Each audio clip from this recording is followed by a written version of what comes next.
Hey, so it's me again. I've decided to make another video because I really enjoyed making the video that I made yesterday where I just sort of rambled and let my brain kind of spill out all over the internet. And hopefully this video will be a little bit more structured than that one, but it might not be. I guess we'll see. But yeah, so I feel like I didn't really say that much about myself in the last video. I was just sort of trying to get a grasp of my personality and how I sounded when I talked for an extended period of time. I feel like I should talk a little bit about myself, and where better to start than the beginning of my life. Just so you can get to know the child me a little bit. I pretty much came out of the womb thinking I was a cat. Like, one of my earliest memories was making a bed out of blankets and stuff. I would like make them into like a cat bed shape, like a big round sort of nest, and then like curl up in it and like do the little like paw thing, and I would meow at everybody in school. I didn't have any friends because I would hiss at people and hide under the table from my teachers when we had to like sit down for quiet reading or whatever.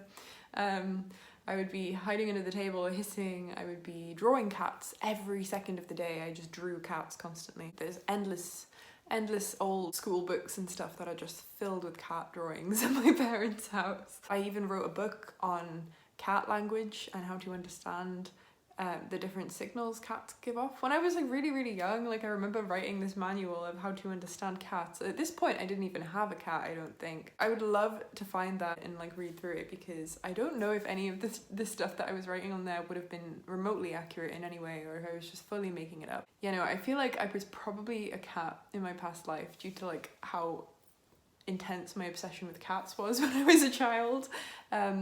I wouldn't be surprised if I was a cat in a past life, and I kind of feel a little bit like a cat now. So I also started off my witchcraft journey pretty early on in life. I'm a pagan witch now. I'm a practicing pagan witch, eclectic pagan witch. I call myself pagan as sort of like an umbrella term because I use a lot of different teachings from different religions in my witchcraft practices. So I'm a witch, and I started off my witchcraft journey very early on in life. I remember really wanting a pet rabbit.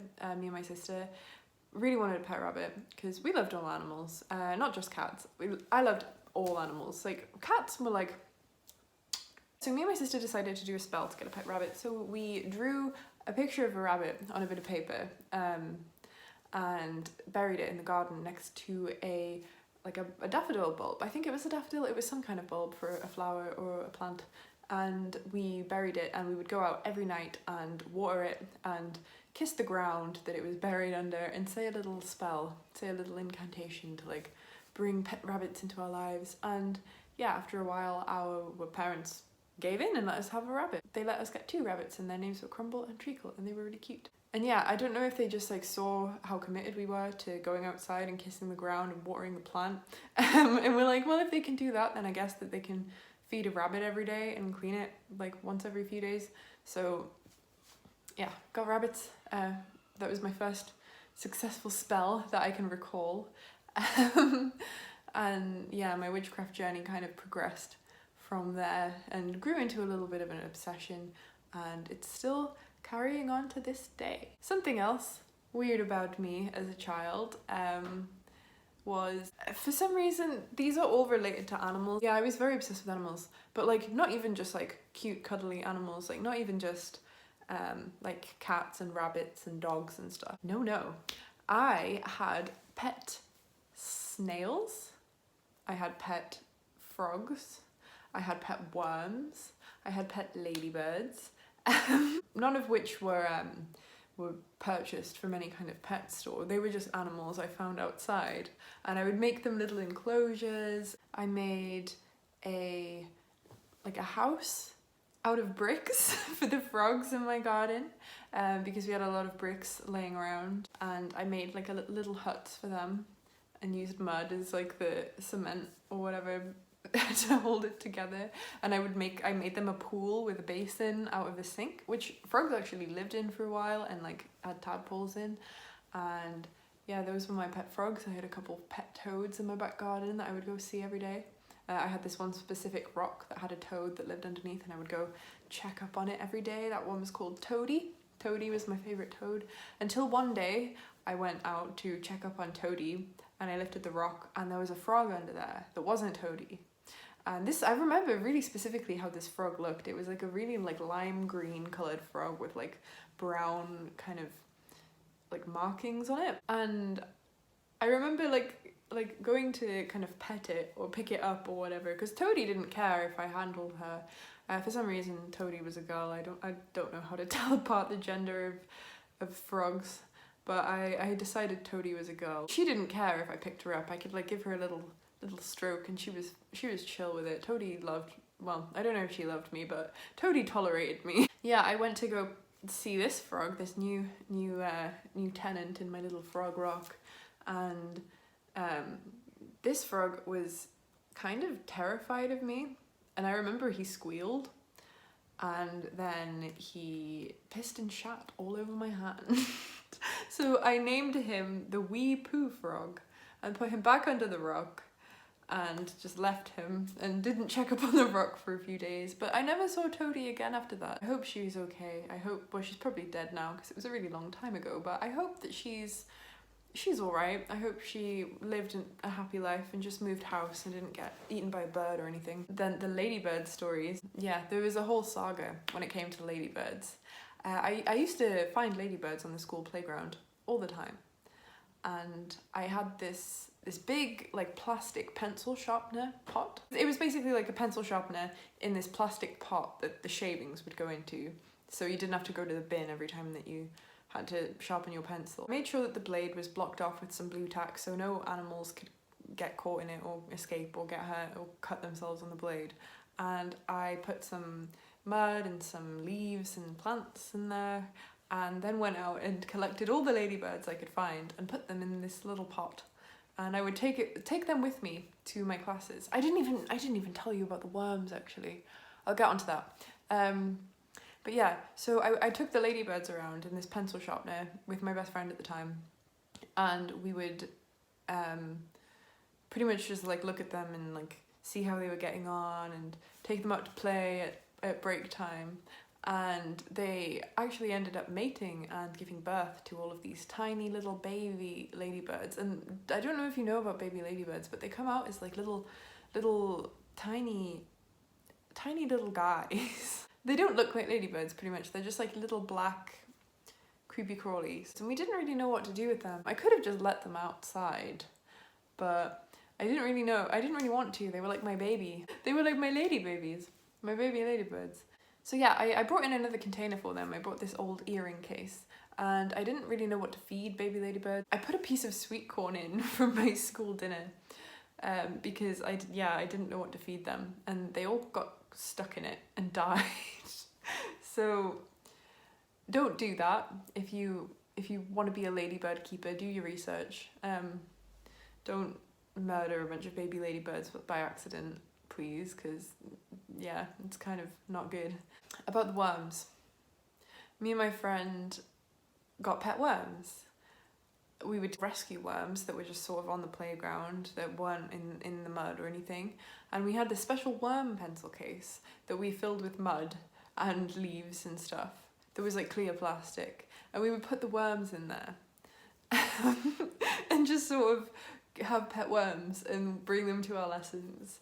And in English one time, one of the worms got out of the worm pencil case without us knowing. It crawled across the table, and yeah, we didn't notice, and then the teacher noticed it and freaked out because there was just a worm in the middle of the table. And yeah, we had to put it out the window.